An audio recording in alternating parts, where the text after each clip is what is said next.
أعوذ بالله من الشيطان الرجيم بسم الله الرحمن الرحيم۔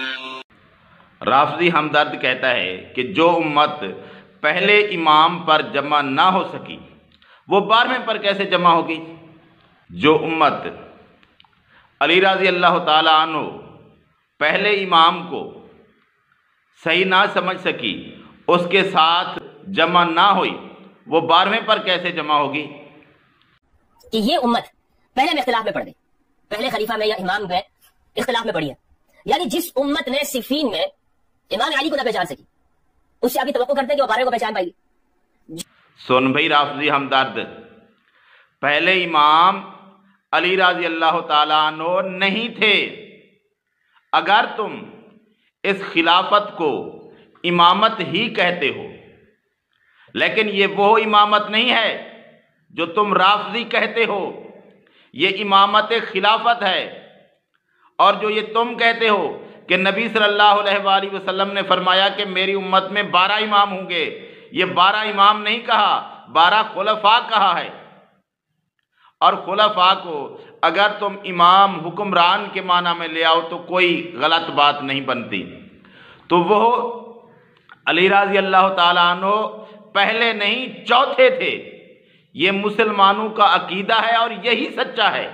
یہ جو بعد میں رافضیت نے آ کر گھڑا ہے، یہ من گھڑت جھوٹ ہے۔ اور اس کے بعد کہتا ہے کہ لوگ صفین والوں کو بھی جنتی کہتے ہیں۔ یعنی وہی لوگ، آپ خود سوچ لیں نا، کہ جو صفین میں امام علی علیہ السلام کے ساتھ نہ ہوئے، اور آج کے اس دور میں جو کہتے ہیں کہ نہیں صفین کے اندر امام علی کا طبقہ اور دوسری طرف باقیوں کا طبقہ برابر ہے، دونوں سے اللہ راضی۔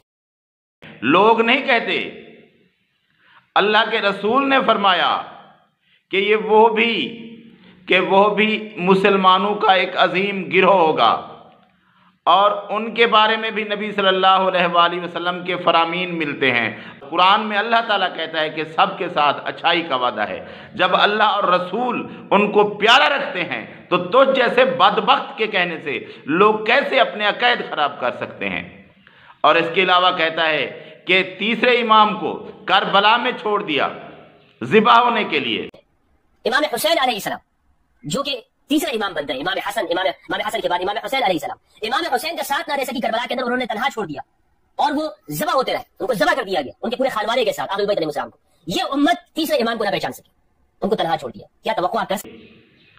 کربلا میں واقع حسین رضی اللہ تعالی عنہ کے ساتھ ظلم ہوا، زیادتی ہوئی، اور وہ بھی جو سیاسی شیعہ تھے جنہوں نے بلایا تھا حسین رضی اللہ تعالیٰ عنہ کو، انہوں نے کربلا میں چھوڑ دیا۔ یا وہ کچھ سازشی بھی ہوں گے یا شامل بھی ہوں گے، کیونکہ اس بارے میں کوئی مستند روایات کربلا کے واقعے کے بارے میں موقع پر کوئی نہیں ملتی۔ ہاں، یہ ثابت ہوتا ہے روایات کے ساتھ کہ عبید اللہ بن زیاد اس کے اندر شامل تھا، وقت کا جو اس وقت کا گورنر تھا۔ تو حکومت نے، تو اس وقت کوفہ کی حکومت نے یا کچھ سیاسی شیعہ نے مل کر حسین رضی اللہ تعالیٰ عنہ کو شہید کر دیا۔ وہ کوفہ کا واقعہ تھا، اور اس کے اندر باقی مسلمان کہاں سے آ گئے؟ اور رہ گئی بات یہ، حسین رضی اللہ تعالیٰ تیسرے امام تھے، تو یہ تمہارا جھوٹ ہے۔ حسین رضی اللہ تعالیٰ عنہ تیسرے امام نہیں تھے، ان کو امامت ملی ہی نہیں تھی، امامت جو خلافت والی ہے۔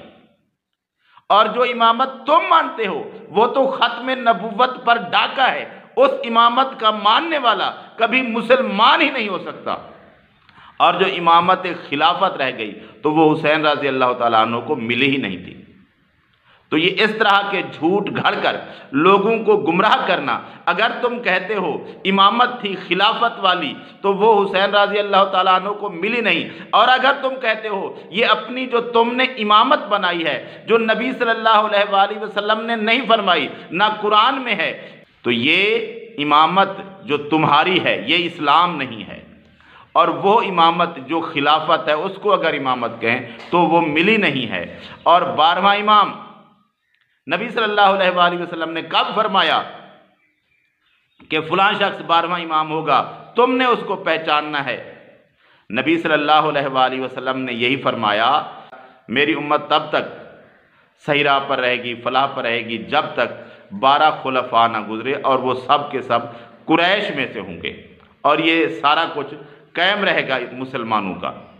اور وہ 12 خلفاء نبی صلی اللہ علیہ وآلہ وسلم نے نام نہیں بتائے، اس لیے ہر کا نام جاننا کہ فلاں تھا، یہ شریعت کے اندر کوئی پوائنٹ، کوئی نقطہ ہے ہی نہیں۔ اگر کسی نے صحیح سمجھا تو وہ بھی صحیح ہے، اگر کسی نے غلط سمجھا تو اس پر بھی کوئی بوجھ نہیں ہے کہ وہ کون کون سے تھے، کیونکہ کچھ لوگوں پر لوگوں کا اعتراض ہو گیا۔ پہلے 5-6 معاویہ رضی اللہ تعالیٰ عنہ تک تو مسلمانوں کے نزدیک متفقہ ہیں، اور اس کے بعد لوگوں کو کوئی نہیں بھاتا یا کوئی ان کو لگتا ہے معیار پر پورا نہیں اترتا تو وہ اس کو نہیں مانتے خلیفہ۔ لیکن ہیں یہی لوگ، 12 گزر گئے، اب کوئی 12واں نہیں رہا، 12 گزر گئے خلفاء جو تھے، اب کوئی 12واں خلیفہ نہیں رہتا۔ اور جو یہ تم امام کہتے ہو، تو امام تو کبھی نبی صلی اللہ علیہ وآلہ وسلم کے بعد نہ کوئی آیا ہے نہ کوئی آئے گا، اور رہ گیا ایک وقت کا حکمران خلیفہ جو آگے بنے گا قیامت کے نزدیک، وہ وقت کا عادل حکمران ہوگا، خلیفہ ہوگا۔ اگر خلیفہ کو امام کہیں تو یہ بھی اسلام کے اندر جائز ہے، امامت خلافت والی، تو وہ ایک خلیفہ ہوگا، حکمران ہوگا، اور مسلمان اس کے ساتھ ہوں گے، لیکن وہ امام شریعت نہیں ہوگا۔ امام شریعت مسلمانوں کے لیے ایک ہی تھا، اور وہ محمد الرسول اللہ تھا۔ اس کے بعد ہم کسی کو بھی امام شریعت نہیں مانتے، چاہے وہ گزر گئے ہیں چاہے وہ آگے آئیں۔ ہمارے لیے امام شریعت صرف ایک ہستی ہے، اور وہ ہے محمد الرسول اللہ۔ اس کے علاوہ ہم نہ کسی کو مانتے ہیں، نہ کسی کو پہچانتے ہیں، نہ ہمارے لیے کوئی قابل توجہ ہے۔ ہم صرف محمد الرسول اللہ کو امام شریعت مانتے ہیں، اس کے علاوہ ہم کسی کو نہیں مانتے۔ تم کہتے رہو تم 12واں لے آؤ، تم 13واں لے آؤ، تم 14واں لے آؤ، جو لے آؤ، ہم کسی کو بھی امام شریعت نہیں مانیں گے۔